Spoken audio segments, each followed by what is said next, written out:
नमस्कार। न्यूज 24 बिहार झारखंड का digital platform देख रहे हैं आप। मैं हूं आपके साथ सबा शाहिद शेख। बिहार में इस साल विधानसभा चुनाव होने ऐसे में सभी राजनीतिक दल अपने अपना गणित बोर्ड सेट करने में लगे हुए हैं। इस बीच कांग्रेस खासा एक्टिव नजर आ रही। दरअसल कांग्रेस बिहार में अपनी खोई हुई सियासी जमीन को वापस पाना चाहती है, जिसके तहत कांग्रेस लगातार जमीनी स्तर पर काम करते हुए नजर आ रही और एक्टिव मोड में भी नजर आ रही। दरअसल कांग्रेस की तरफ से कन्हैया कुमार को मैदान में उतार दिया गया है। कन्हैया कुमार ने जिस तरह से यात्राएं की, बिहार में बिहार का दौरा किया, उन्होंने नौकरी और पलायन का मुद्दा उठाया। वहीं राहुल गांधी की बात करें तो राहुल गांधी भी बिहार दौरे पर आ चुके हैं। मल्लिकार्जुन खड़गे भी बिहार के बक्सर में दौरे पर जा चुके हैं। इस बीच कांग्रेस की अब आगे की रणनीति क्या है बिहार चुनाव को लेकर, चलिए आज इन्हीं तमाम बातों पर विस्तार से चर्चा करेंगे। चर्चा के लिए हमारे साथ एक खास पैनल भी मौजूद है, तो चलिए उनका स्वागत करते हैं। हमारे साथ मौजूद है हमारे पॉलिटिकल एडिटर रमन कुमार जी, प्रभात मलाकार जी प्रवक्ता बीजेपी, रामपुकार सिन्हा जी प्रवक्ता आरएलएम, आरजू खान जी प्रवक्ता आरजेडी, कमल नमस्कार। कमलेश जी प्रवक्ता कांग्रेस। आप सभी का बहुत बहुत स्वागत है। चर्चा की शुरुआत करें, लेकिन उससे पहले जो बयान सामने आ रहा है, पहले आपको वो सुनवाते हैं। पूरे बिहार में न्याय संवाद की श्रृंखला शुरू करनी चाहिए और यह जो न्याय संवाद की श्रृंखला है, इसमें हमारा सबसे पहला विषय जो है वो शिक्षा का सवाल है। इसी तरह से नौकरी का सवाल, भागीदारी का सवाल और समाज के जो अलग अलग सेक्शन के लोग हैं उनके बीच में कांग्रेस पार्टी जाएगी, उनके साथ संवाद करेगी, उनके दुख तकलीफ को सुनेगी और उसी के आधार पर हम न्याय पत्र तैयार करेंगे और उस न्याय पत्र के आधार पर आने वाले दिनों में चाहे चुनाव हो, हमारी सरकार बने या किसी और की भी सरकार बने, उन न्याय को लागू करने के लिए कांग्रेस पार्टी प्रतिबद्ध है।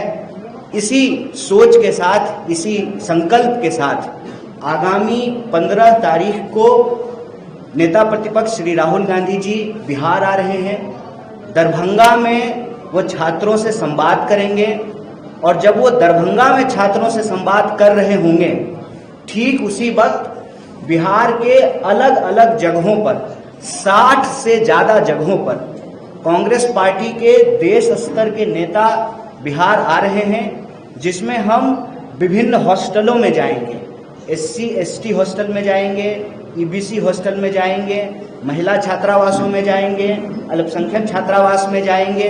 साथ ही साथ जहां पर हॉस्टल नहीं है वहां पर टाउन हॉल के अंदर विद्यार्थियों को इकट्ठा करके बिहार के अंदर जो शिक्षा की हालत है उस पर चर्चा करेंगे, संवाद करेंगे। तो सुना आपने किस तरह से कन्हैया कुमार ने आने वाले चुनाव की रणनीति के बारे में बताया। उन्होंने पलायन के मुद्दे पे कहा, फिर उन्होंने शिक्षा पर कहा। तो चलिए आखिर आगे की रणनीति क्या है, या हमारे सबसे पहले सवाल ले लेते हैं हमारे पॉलिटिकल एडिटर रमन कुमार जी से। रमन जी, अगर बात करें आने वाले विधानसभा चुनाव की, तो कांग्रेस की रणनीति क्या है? क्योंकि जिस तरह से कांग्रेस अपनी खोई हुई सियासी जमीन को वापस पाने की कोशिश कर रही है, तो किस रणनीति के तहत कांग्रेस काम कर रही है? देखिए, कांग्रेस पार्टी का मानना है कि वो आरजेडी की पिछलग्गू पार्टी बनकर नहीं चलना चाहती है। वो अपना अस्तित्व बरकरार रखना चाहती है पूरे बिहार में, और इसीलिए अखिलेश प्रसाद सिंह को अध्यक्ष पद से हटाया गया, उनकी जगह पे राजेश राम को लाया गया और कृष्णा अलावरू को बिहार कांग्रेस का प्रभारी बनाया गया। और इन दोनों की जोड़ी जब से सामने आई है उसमें कन्हैया कुमार ऐड हो गए हैं। यानी कि ये तिकड़ी जो है बिहार कांग्रेस को मजबूत करने की लगातार कोशिश कर रही है, रणनीति बना रही है। शिक्षा के क्षेत्र में, चाहे रोजगार के क्षेत्र में, तमाम उन क्षेत्रों में पार्टी अपने आप को आम जनता को जोड़कर आगे बढ़ने की कोशिश कर रही है, उनके बीच पैठ बनाने की कोशिश कर रही है। और आपने देखा कि राहुल गांधी भी लगातार बिहार में काफी समय दे रहे हैं, लगातार उनका कार्यक्रम लगा हुआ है। अभी 15 तारीख के बारे में कन्हैया कुमार ने कहा कि 15 तारीख को नेता प्रतिपक्ष लोकसभा राहुल गांधी आ रहे हैं, दरभंगा आ रहे हैं। दरभंगा में उनका छात्रों से मिलने का कार्यक्रम है, एक जनसभा को भी संबोधित करने का कार्यक्रम है, एक फिल्म भी देखने का कार्यक्रम है, यानी कि राहुल गांधी भी पूरी तरीके से कांग्रेस पार्टी के नेताओं को सहयोग कर रहे हैं और उन्होंने साफ तौर पर यह कह दिया है कि उनके पास समय की कोई कमी नहीं है, कोई दिक्कत नहीं है। जहां भी आपको मेरी उपयोगिता नजर आए, आप मुझे सूचित करिए, आपको समय मिलेगा, मेरा समय मिलेगा। और लेकिन मैं चाहता हूं कि कांग्रेस पार्टी मजबूत तरीके से इस बार के बिहार विधानसभा चुनाव को लड़े, क्योंकि जिस तरीके से नैरेटिव सेट करने की कोशिश की जा रही थी कुछ दिनों पहले तक, कि बिहार में जो सीटें दी गई थी पिछली बार, विधानसभा की सीटें दी गई थी कांग्रेस पार्टी को, उसमें से अधिकतर सीटें कांग्रेस पार्टी चुनाव हार गई और इसीलिए तेजस्वी यादव मुख्यमंत्री नहीं बन पाए, आरजेडी और कांग्रेस पार्टी की सरकार नहीं बन पाई। और ये कोशिश की जा रही थी कि कांग्रेस पार्टी को कम से कम सीटें ऑफर किया जाए। इंडिया गठबंधन में शामिल दूसरे दल भी लगातार इस बात को हाईलाइट करने की कोशिश कर रहे थे, लेकिन कांग्रेस पार्टी जिस तरीके से सक्रिय होकर पूरे प्रदेश में पार्टी को, संगठन को मजबूत करने में लगी है, उससे नैरेटिव को बिल्ड होने में दिक्कत आएगी। चलिए ठीक है रमन जी, फिर हम आपका रुख करेंगे, सीधे रुख करना चाहूंगी आरजू खान जी का। आरजू जी, जिस तरह से सबकी महागठबंधन की तैयारियां चल रही है, कांग्रेस इस बार खास एक्टिव नजर आ रही है, क्योंकि जिस तरह से कांग्रेस पर यह आरोप लगता रहा है कि कांग्रेस कहीं ना कहीं बिहार में आरजेडी की पिछलग्गू पार्टी बन के काम करती है, तो क्या कांग्रेस अब अपने ऊपर लगे हुए इन आरोपों को हटाना चाह रही है?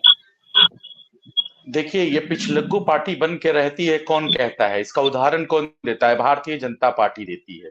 वो भारतीय जनता पार्टी जो विश्व की सबसे बड़ी पार्टी अपने आप को कहती है और 20 सालों से झोला और थैला ढोने का काम करती है जनता दल यूनाइटेड का।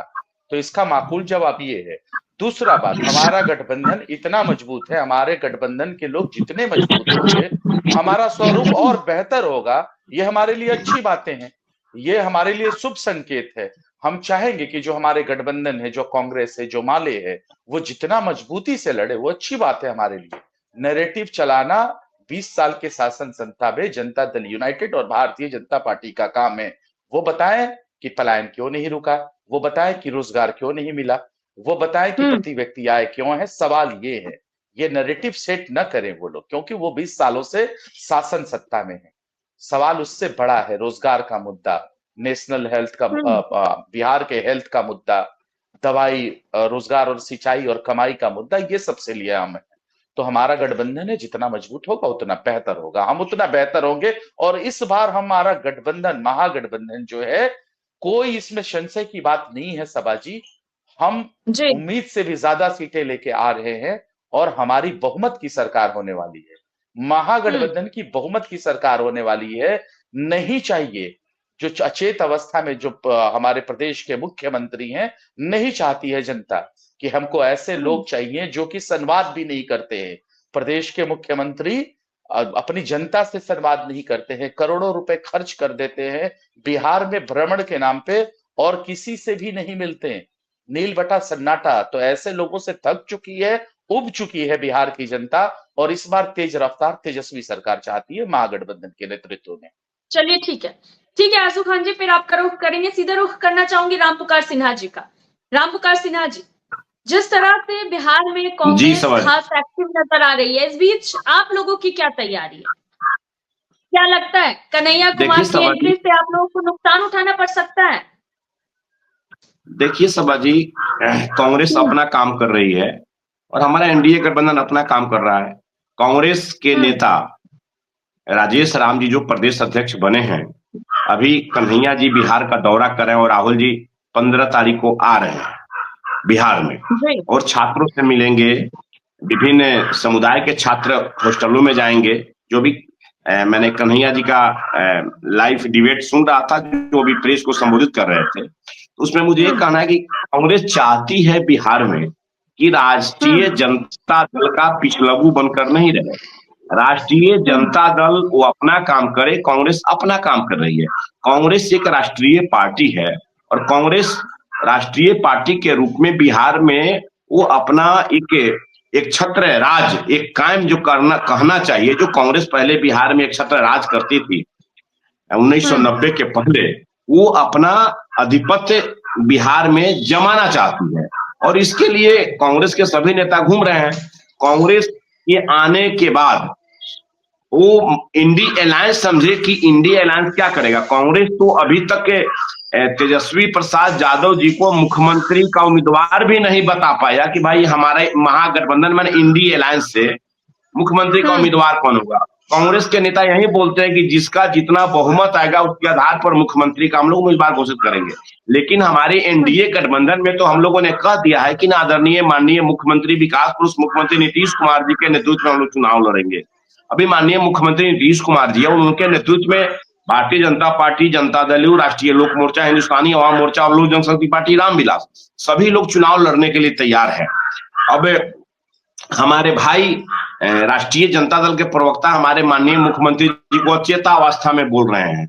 अब वो जो कुछ कहते, कहने की आजादी है, अभिव्यक्ति है बोलने की, इसमें कहीं कोई दो मत नहीं है। लेकिन एक राजनीति का जो अनुभव है, एक राजनीति में लोकतांत्रिक और समाजवादी विचारधारा के मूल्यों पर चलने वाले नीतीश कुमार जी हैं। नीतीश कुमार जी का एक अपना आइडियोलॉजी है और उस आइडियोलॉजी के तहत बिहार सरकार को चला रहे हैं। उस परिस्थिति में आज अलायंस के लोगों को बोलना, कुछ भी कह देना आजादी है, बोल दे भाई, लोकतंत्र है, इसमें कोई किसी को रुकने थोड़े जा रहा है। लेकिन आज जो बदहाल बिहार को अगर खुशहाल बिहार बनाया है तो वही मुख्यमंत्री नीतीश कुमार जी बनाए हैं। आज बिहार में सड़कों का जाल बिछ गया है, उन्हीं मुख्यमंत्री जी के शासनकाल में हुआ है। आज उनको कोई चेतावस्था में कह दे या सुसुप्ता अवस्था में कह दे, बोलने के लिए जो कुछ भी बोल दे, लेकिन बदहाल बिहार को अगर किसी ने खुशहाल बिहार बनाया है तो माननीय मुख्यमंत्री नीतीश कुमार जी का है। इसको विपक्ष भी मानती है, कहीं कोई दो मत नहीं है। अब बिहार में सभा जी, आप जो कांग्रेस की बात कह रहे हैं, कांग्रेस पार्टी बिहार में वाकई में वो राष्ट्रीय पार्टी है तो अपना जमीन तो तलाशेगा ना। कांग्रेस के पास एक अपना आइडियोलॉजी है, आजादी के समय की वो पार्टी है, तो बिहार में सोच रही है कि भाई बिहार में हम अपना राज कायम करें। जिस प्रकार अकेले दिल्ली में कांग्रेस लड़ी, जीत हार का जो मामला हुआ, लेकिन कांग्रेस तो बिहार के दिल्ली के 70 सीटों पर तो अपना आधिपत्य दिखा दिया ना। तो बिहार के 243 सीटों पर अगर कांग्रेस अपना काम कर रही है तो इसमें इंडी अलायंस के सहयोगी दलों को उसमें सोचने की क्या जरूरत है भाई, वो अपना काम कर रही है। लेकिन कांग्रेस आए इंडी अलायंस में जो कुछ हो, चाहे वाम दल हो, चाहे राष्ट्रीय जनता दल हो, कांग्रेस हो, या क्या कहते हैं मुकेश सहनी जी की पार्टी वीआईपी हो, उससे हमारे एनडीए गठबंधन पर कोई फर्क पड़ने वाला नहीं है। एनडीए गठबंधन पूरी तरह से इंटेक्ट है और हम लोग पूरी तरह से एनडीए गठबंधन की मजबूती में लगे हैं और हम लोग का जो मिशन है 2025 में 225, उसको हम लोग पूरा करने के लिए संकल्पित है सभा जी। अब कांग्रेस अपना साम्राज्य स्थापित करेगा ही। कांग्रेस एक बड़ी पार्टी है, तो कितना दिन तक दूसरे के सहारे अपना सीट मांगने के लिए रहेगा।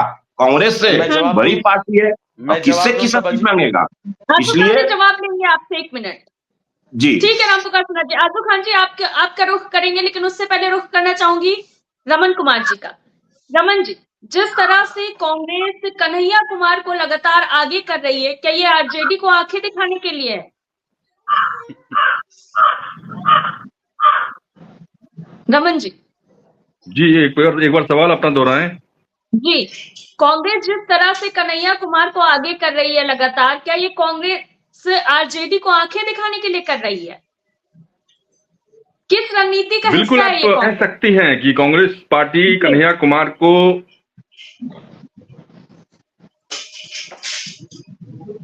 जी रमन जी, कुमार को नापसंद करती है, या तेजस्वी यादव अगर कन्हैया कुमार को नापसंद करते हैं, पसंद नहीं करते हैं, उससे उन्हें कोई फर्क नहीं पड़ता। कांग्रेस पार्टी को इसके कोई फर्क नहीं पड़ता। कांग्रेस पार्टी अपनी नीतियों, अपने कार्यक्रमों को, अपने नेताओं के ऊपर भरोसा करके उन्हें बिहार के अलग अलग हिस्सों में भेज रही है, भेजने का काम कर रही है। कन्हैया कुमार के ऊपर बड़ी जिम्मेदारी पार्टी ने दिखाया है, दिया है, और बड़ी जिम्मेदारी को निभाते हुए कन्हैया कुमार लगातार जनता के बीच जा भी रहे हैं, छात्रों से संवाद स्थापित कर रहे हैं। और आज आपने देखा कि राहुल गांधी के प्रोग्राम का ऐलान कन्हैया कुमार से करवाया गया।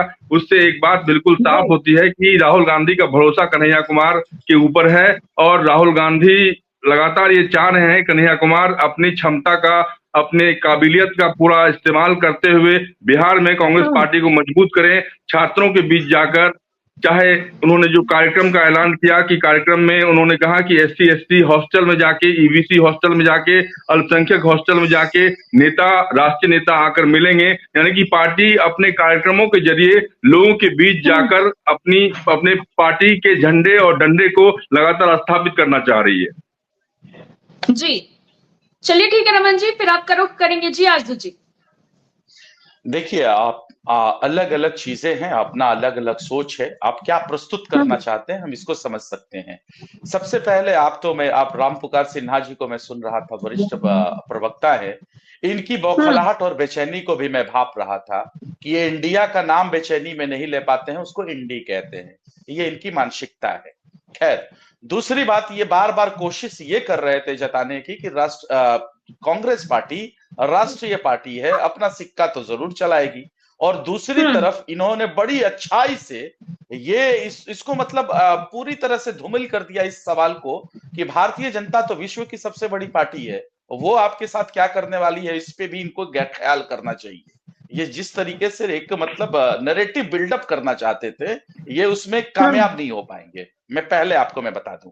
और दूसरी चीज की आप ये फिर वही घिसा टिपा अब पिटा जो है रील चलाते हैं, कहाँ है बिहार नंबर 1 किसी चीजों में, आप बताइए। तो हम तो बार बार हर डिबेट में कहते हैं, आप कहते हैं कि बहुत आगे चला गया है बिहार प्रदेश, कौन से सूचकांक में आगे गया है, थोड़ा हमको बता दीजिए। मैं आपको कहिए तो मैं आपको इस आपके न्यूज 24 के चैनल पे मैं आपको चैलेंज करता हूं रामपुकार सिन्हा जी, आप बताइए कि किस चीजों में बिहार अन्य राज्यों से आगे है। पिछड़ेपन में जरूर आगे है, हर चीजों में, हर सूचकांक में पिछड़ेपन में नंबर 1 है। और अचेत मैंने इसलिए कहा प्रदेश के मुख्यमंत्री को कि उनको बताना पड़ता है कि पूजा आरती कैसे की जाती है, उनको बताना पड़ता है कि राष्ट्रगान हो रहा है, आप हंसी और ठिठोलेबाजी मत करिए। उनके बगल में खड़ा हुआ ऑफिसर उनका हाथ दबाता है, और उनको बताना पड़ता है, अगर मीडिया के लोग सवाल करते हैं, पूरे देश में किसी भी राज्य का डिप्टी सीएम ये नहीं कहता है, जैसे सम्राट चौधरी ने कहा कि चलिए चलिए हो गया, एक मुख्यमंत्री को ब्रीफ करते हुए प्रेस कॉन्फ्रेंस में, और ये कहते हैं कि चलिए चलिए हो गया। इसलिए हम कहते हैं कि अचेत हैं। और बिहार में अभी TRE 3 का रिजल्ट आया है, 90,000 लगभग 85,000 लोगों को उसमें जो है सीटें थी, आपने 35,000 का रिजल्ट किया। 74% लाने वाला अभ्यर्थी जो बच्चा है वो सड़कों पे लाठियां खा रहा है, आए दिन उसके ऊपर वाटन कैनन की बौछारें हो रही हैं, हर साल पेपर लीक हो जा रहे हैं, हर साल छात्रों के ऊपर लाठीचार्ज आप करते हैं। अगर वाकई में प्रदेश के मुख्यमंत्री अचेत नहीं होते, अगर वो सब कुछ जानते तो इस पे जरूर कोई ना कोई कार्रवाई करते ना, वो क्यों नहीं कार्रवाई करते हैं। इसलिए हम कहते हैं कि वो अचेत हैं, उनको पकड़ुआ मुख्यमंत्री हो चुके हैं, 2-4 लोग उनको पकड़ के लाते हैं, जो काम करवाना होता है करवा लेते हैं, और वही लोग सरकार को चला रहे हैं। और ये बात मत भूलिए, कांग्रेस के आड़ में छिप के अपने आप को नहीं आप छिपा सकते हैं।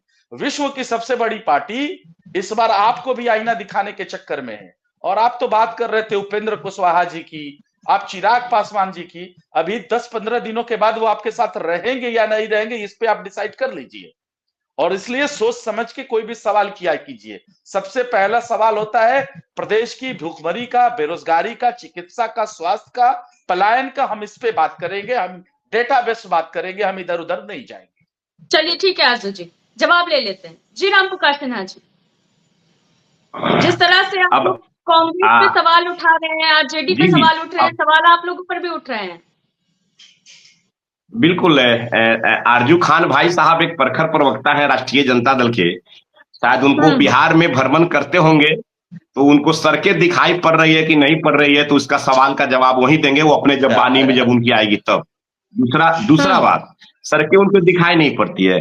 दूसरी बात, बिहार में बिजली इनको दिखाई नहीं पड़ती है, बिहार में लॉ एंड ऑर्डर इनको दिखाई नहीं पड़ती है, बिहार में कानून का राज है उनको दिखाई नहीं पड़ती है। देखिए आरजू खान भाई, आरोप लगाना कुछ कह देना गया। आज भी जब आपकी सरकार थी 1990 से 2005 तक, सोचिए जरा, ईमानदारी पूर्वक सोचिए, एक जिला से दूसरे जिला जाने में लगभग 3 से 4 घंटे लग जाते थे।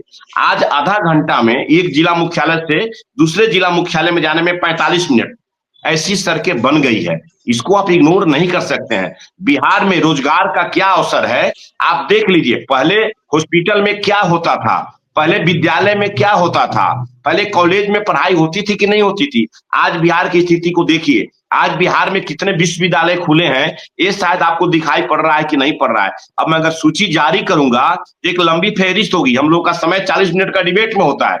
मैं इसका मुख्य फोकस ये बताना चाहता हूं कि मैं जो इंडी अलायंस बोलता हूं, इंडिया अलायंस नहीं बोल सकता हूं, INDI, इंडी अलायंस। आप जो हम पर मेरे शिक्षा पर आप जो प्रश्न उठाए हैं, अब इंडिया अलायंस नहीं ना बोल सकते हैं। जब इंडिया बोलेंगे तो अलायंस क्यों बोलेंगे, इसलिए मैं इंडी अलायंस बोलता हूं।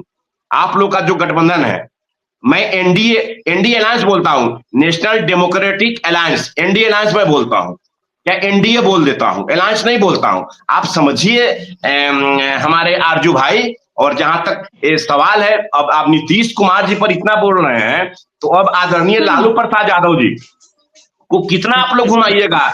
बहुत परिपक्व हो गए हैं, बहुत अब ओल्ड एज में आ गए हैं। आदरणीय लालू प्रसाद यादव जी को रेस्ट लेना चाहिए, लेकिन आप लोग उनको घुमा रहे हैं। उनकी स्वास्थ्य का उनको लाभ मिलना चाहिए, लेकिन आप लोग वोट के चलते आदरणीय लालू प्रसाद यादव जी को इतना परेशान कर रहे हैं। उनको अब राजनीति के अंतिम जीवन के अंतिम दौर में है वे लोग, और वे लोग को हम लोग को अभिभावक बनाकर आप लोग को रखना चाहिए, और इस समय दौड़ाते रहते हैं। यही हम कहना चाहते हैं सभा जी। अब आरजू भाई जो कहे उनको विकास दिखाई नहीं पड़ता है, तो मैं क्या बताऊं उनको जी। ठीक है, ठीक है, आपको जवाब लेंगे, लेकिन आरजू जी जवाब लेंगे, लेकिन कमल कमलेश जी भी हमारे साथ बहुत देर से है, तो उनका रुख कर लेती हूँ, फिर आपसे जवाब ले लेंगे। कमल कमलेश, लंबा था। जिस तरह से कांग्रेस अब डिजिटल प्रक्रिया शुरू कर रही है, आवेदन भी मंगवाए जा रहे हैं, QR कोड भी जारी हो गया है, क्या आगे का प्लान क्या है कांग्रेस का? कमल जी, कमल जी आवाज आ रही है? अनम्यूट कर लीजिए। आ रही है सभा जी। जी एक बार रिपीट कर दीजिएगा। कमल जी, जिस तरह से कांग्रेस अब डिजिटल प्रक्रिया अपना रही है, QR कोड भी जारी कर दिया गया है, आवेदन मंगवाए जा रहे हैं, तो प्लान क्या है कांग्रेस का? सभा जी, एक्चुअली टेक्निकल एरर आ रहा है हमारे पास, आवाज पूरा स्पष्ट नहीं हो पा रही है। कमल जी, कांग्रेस की रणनीति क्या है, प्लान क्या है आगे का चुनाव को लेकर? सभा जी, कांग्रेस पार्टी हमेशा से विचारधारा की लड़ाई लड़ने का प्रयास किया है। उसी विचारधारा से आगे बढ़कर हम लोगों ने जो है सामाजिक न्याय की बात की।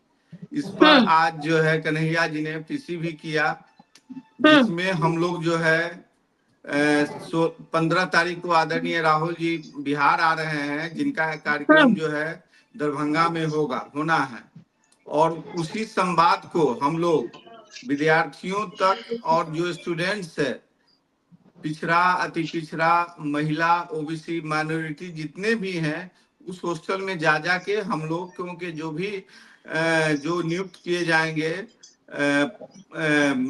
नेतागण या फिर जो भी कार्यकर्तागण होंगे, वो संबोधित करेंगे वहां जा के। तो कहीं ना कहीं हम लोग जो है पूरे समाज को एक बंधन में बांधने का प्रयास जो है इस मुहिम के साथ करने का प्रयास कर रहे हैं, ताकि आगामी विधानसभा में जो है कांग्रेस पार्टी और इंडिया गठबंधन मजबूती के साथ अपनी बातों को आम जनता के बीचों में रख सके, और जो आम जनता का जो भी इश्यूज हैं उसको हम लोग पूरी तरीके से और सही तरीके से हम लोग जनता के बीच में रखने का प्रयास करेंगे। सभा जी, चलिए ठीक है कमल कमलेश जी। जी आरजू जी, अब आप अपनी बात पूरी कर लीजिए। देखिए, राम पुकार सिन्हा जी ने कहा कि शायद हमको विकास दिखाई नहीं देता है, तो मैं उनके सवाल का जवाब दूं। इन्होंने कहा कि सड़कों का आपको महाजाल नहीं दिखा देता है, साफ दिखता है हमको। आपके सड़कों के जाल के साथ साथ देश में हजारों करोड़ का भ्रष्टाचार भी दिखता है। जो पुलिया 10 सालों से अभी भी बन के तैयार नहीं हुई, वो 3 बार गिर चुकी। जो 40,000 करोड़ में जिस पुलिया का अभी कुछ महीने पहले आदरणीय नीतीश कुमार जी ने उद्घाटन किया, महज 3 दिन के बाद किलोमीटर में दरारें आ गई। हमने रानीगंज ब्लॉक का भी वो देखा पुल, जहां 4 करोड़ किसी के प्राइवेट खेत के अंदर 4 करोड़ का पुल आपने पास कर दिया, और इस तरीके से आपने भ्रष्टाचार किया, तो और देश में एक उदाहरण बना दिया कि पूरे देश में किसी राज्य में सबसे ज्यादा अगर पुल पुलिया गिरे, सबसे ज्यादा कहीं कहीं पुल पुलिया में भ्रष्टाचार हुआ तो वो बिहार प्रदेश में हुआ। तो आपने अगर काम किया, अगर आप बताना चाहते हैं तो आपको मुबारक हो, आप देश में आपने एक उदाहरण बनाया है कि सबसे ज्यादा आपने भ्रष्टाचार किया है, पुल पुलिया गिराए हैं। इन्होंने दूसरी बात कहा कि इनको शिक्षा नहीं दिखाई देता। हमको पता है आपने 60,000 करोड़ का शिक्षा पे बजट पास किया है और इंटरमीडिएट में 100 में से सिर्फ 9 बच्चे पास करते हैं और पूरे देश में पहला ऐसा राज्य है बिहार प्रदेश जहां हाई स्कूल में सबसे ज्यादा ड्रॉप आउट बच्चे कर देते हैं, स्कूलिंग छोड़ देते हैं। ये आपका मॉडल है। और दूसरी बात, जो इंटरमीडिएट में जो बच्चा 12 से 13 लाख जो एग्जाम देता है, फिर वो ग्रेजुएशन करने के लिए जाता है, सिर्फ सरकारी सीटें बिहार में 5 से 6 लाख के बीच में है। 6 से 7 लाख बच्चे दूसरे जगह चले जाते हैं, अप्रवासी हो जाते हैं अपने शिक्षा के लिए। आपका ये शिक्षा का मॉडल है। और आदरणीय लालू प्रसाद यादव ने 5-5 यूनिवर्सिटीज दिए थे, आज आपने उसको बंद के कगार पे रख दिया है। और शिक्षा की इतनी ज्यादा गुणवत्ता है कि देश में एक उदाहरण आपने बना दिया कि हर चीज का अगर शिक्षा से रिलेटेड कोई अगर पेपर होता है तो आपके राज्य में वो पेपर लीक होता है। बिहार का पहला ऐसा नाम आता है। तो ये सब हमको नजीर दिखता है साहब। आपने कहा स्वास्थ्य के बारे में, आप सिर्फ 5 दवाएं देते थे स्वास्थ्य विभाग में, जब आदरणीय तेजस्वी प्रसाद यादव जी आए तो उसको 12 दवाएं किया। हर जगह एम्बुलेंस की सुविधा अवेलेबल करवाई, जो कि वहां से रेफरल करके पटना आता है। तो ये सब चीजें हुई और आज भी स्वास्थ्य इतना ज्यादा, अगर नेशनल हेल्थ इंडेक्स की मैं बात करूं तो बिहार ऐसा राज्य है जहां सबसे ज्यादा खून की कमी से अगर कहीं महिलाएं मरती हैं तो वो बिहार प्रदेश है। आपने कहा स्वास्थ्य पे बात, तो मैं आपको याद दिला दूं, सबसे ज्यादा पूरे देश में कोई अगर ऐसा राज्य है जहां सबसे कम वजन का अंडरवेट का अगर बच्चा पैदा होता है तो वो बिहार प्रदेश में है। तो हमको दिखता सब है, आप देखना नहीं चाहते हैं। आपके अपने 20 साल के इस ढांचे को, जो एनडीए समर्थित सरकार है, आपने एकदम से अधमरा करके रख दिया है। बिहार किसी भी सूचकांक में आगे नहीं है, मैं बार बार आपको कहता हूं। और आपको मैं चैलेंज करता हूं कि आप बता दें पूरे देश में किसी भी सूचकांक में अगर आगे है तो आप हमको विकास दर का आंकड़ा बताते हैं कि आपके वक्त में बजट इतना था, हमने इतना किया। तो मैं आपको यह भी बता दूं, पहले संयुक्त झारखंड था बिहार के साथ, बजट दूसरे देशों से नहीं लिया जाता था, एशियन बैंक, वर्ल्ड बैंक से नहीं लिया जाता था। आप आज उससे कर्ज लेते हैं और बिहार का एक आदमी, हम 5 लोग यहां बैठे हैं, 5 लोग 29,000 रुपए कर्ज में डूबे हुए हैं। एक आदमी के पास ऊपर 29,000 रुपए का कर्ज है। यह है आपका मॉडल और आप इसको, आपके लिए मुबारक हो। हम इसको नजरअंदाज नहीं करेंगे। हम लेके आएंगे, स्वास्थ्य की बात करेंगे, शिक्षा की बात करेंगे, पलायन की बात करेंगे, बेरोजगारी की बात करेंगे, कम निवेश वाला बिहार राज्य की बात करेंगे, प्रति व्यक्ति कम है इसकी हम बात करेंगे। हम डेटा बेस्ड बातें करेंगे और आपको आईना दिखाते रहेंगे। जी राम पुकार सिन्हा जी, जवाब दे दीजिए। सवाजी को लंबी फहरिस्त गिना दी है, बिल्कुल कहने की जरूरत नहीं है सवाजी। हाँ, 20 वर्षों के शासन काल में लैंड फॉर जॉब के मामले में बिहार में कोई हम लोगों का नेता पर उल्लंघना नहीं लगा, अलकतरा घोटाला नहीं हुआ, बड़े बड़े नरसंहार नहीं हुए, क्या कहते हैं, रेलवे में नौकरी देने के नाम पर अपने पास जमीन लिखवाने का काम हमारा किसी नेता ने नहीं किया। अब क्या क्या क्या क्या सुनिएगा, तब यही तो बात है। देखिए आरजू खान साहब, बिहार, बदहाल बिहार को अगर एनडीए गठबंधन की सरकार ने संवारा है, सजाया है, तो आपको स्वीकारना होगा। पहले आपके शासनकाल में हॉस्पिटल में माने क्या कहते हैं, जानवर बैठते थे। डॉक्टर की तो बात दूर, डॉक्टर की बहाली का तो कोई कल्पना ही नहीं कर सकता है। आज हॉस्पिटल जाकर देखिए, वो चमचमाती हॉस्पिटल में 24 घंटा डॉक्टर रहता है। आपको अरे हंसने की क्या बात है भाई। आप 1990 से 2005 तक के बीच में अस्पताल की क्या स्थिति थी, जरा बताइए तो। उस समय छात्र रहे होइएगा, हम लोग भी छात्र थे उस समय। अब की बात तो आज नहीं, आज की मैं बात बता रहा हूँ। नहीं सभाजी, फोन के जो फ्लैश लाइट होता है उससे डिलीवरी कराई गई थी महिला की। सभाजी एक्सेप्शन को कहीं एग्जाम्पल नहीं दिया था। अगर लाइट कहीं कट जाती है, लाइट कहीं कट जाए तो जनरेटर स्टार्ट करने में टाइम लगता है। अगर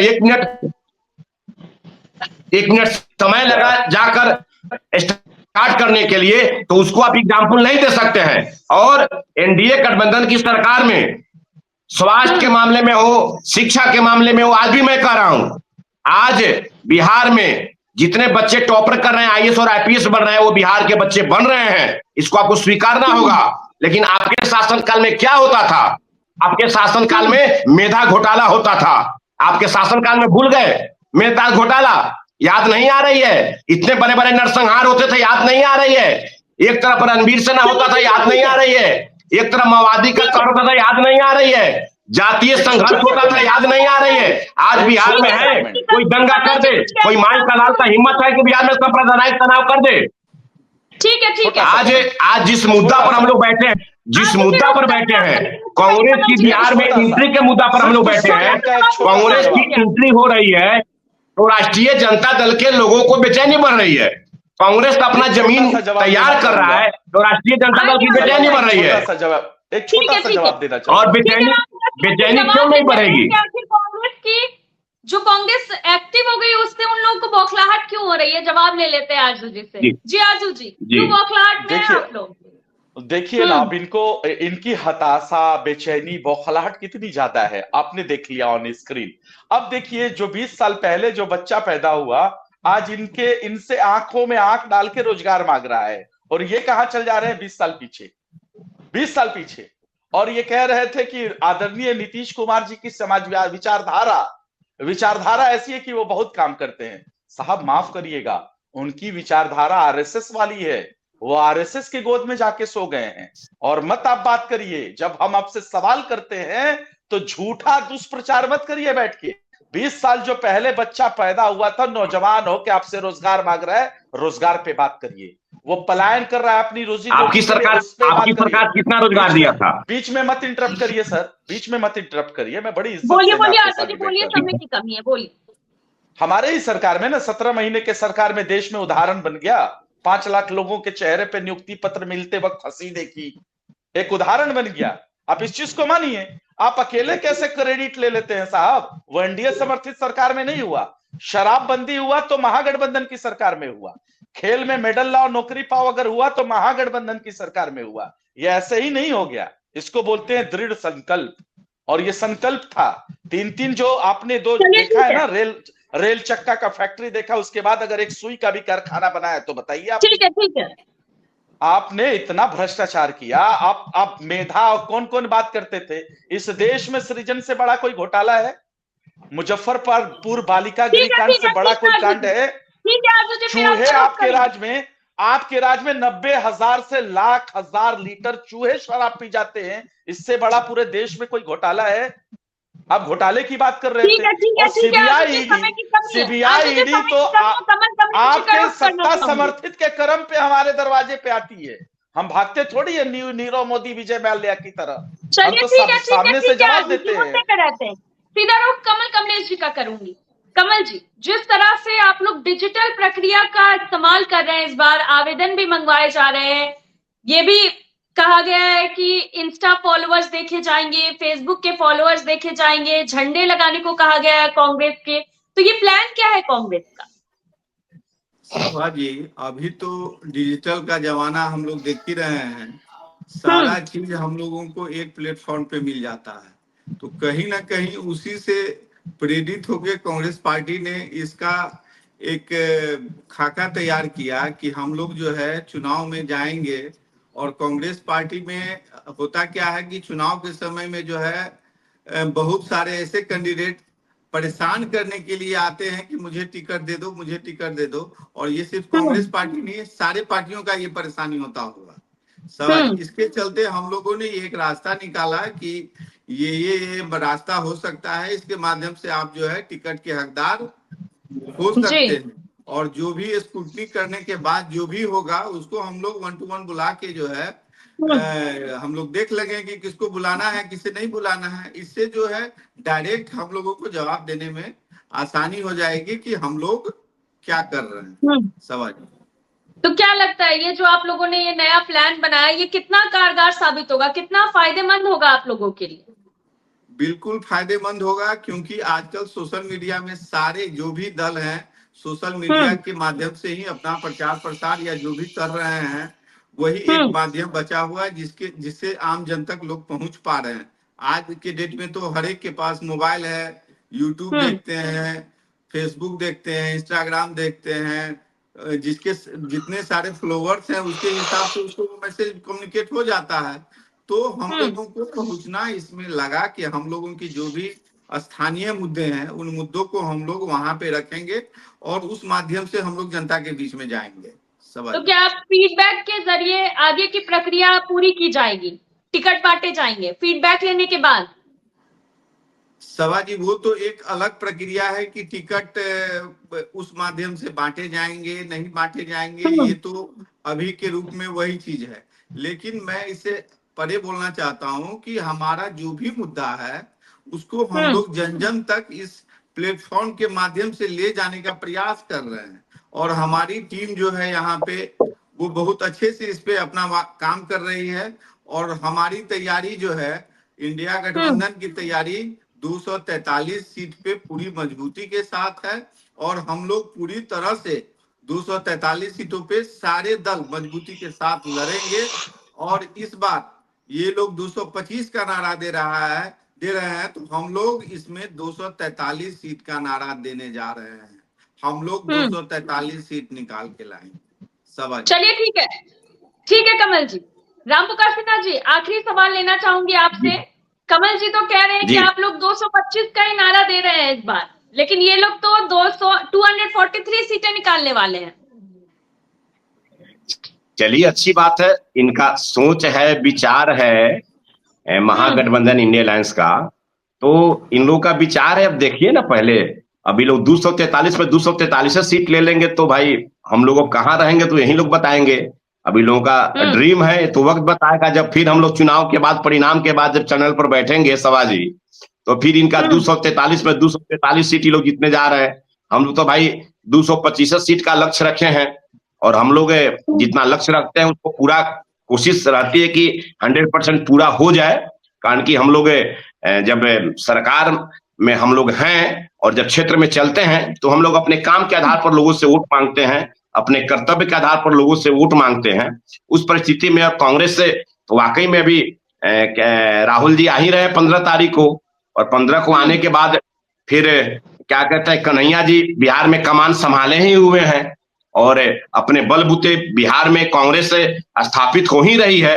तो भाई कांग्रेस अगर अपने बलबूते 243 सीट अगर तैयारी कर रही है और जीतने का लक्ष्य रखा है, तो भाई इनको मैं बधाई देता हूं कि ठीक है, अच्छी बात है, 243 सीट लाइए कांग्रेस अपने बलबूते, और 243 इनका लक्ष्य है, तो हम लोग कहीं रहे हैं। लेकिन हम लोग लक्ष्य रखे हैं 225, और जितना हम लोग लक्ष्य रखे हैं 2025 में 225, उस लक्ष्य को हम लोग पूरा करेंगे। अब इनका 243 लक्ष्य है, अब 243 को कितना तक लाते हैं, फिर सभाजी हम लोग बैठेंगे चैनल पर, और जब समय आएगा तो इसका जवाब हम देंगे। बिल्कुल बिल्कुल। चलिए ठीक है राम प्रकाश सिन्हा जी, समय की कमी है, बहुत बहुत शुक्रिया आप सभी का हमारे साथ जुड़ने के लिए। नमस्कार। दरअसल अगर बात की जाए तो बिहार में इस साल चुनाव होने हैं, जिसे लेकर सभी राजनीतिक दल अपनी अपनी तैयारियों में लगे हुए हैं। ऐसे में जिस तरह से कांग्रेस एक खास रणनीति के तहत काम कर रही है, इससे अब आगे वाले समय में कांग्रेस को इसका परिणाम क्या मिलेगा, कितना फायदा कांग्रेस को इससे होगा, ये देखना बेहद ही दिलचस्प होगा। फिलहाल के लिए इतना ही। देखते रहिए न्यूज़ 24 बिहार झारखंड। अगर आपको ये डिबेट अच्छी लगी तो इसे लाइक और शेयर जरूर करें। आप अपनी राय हमें कमेंट करके भी जरूर बताएं, और हमारे चैनल को सब्सक्राइब करना ना भूलें। नमस्कार।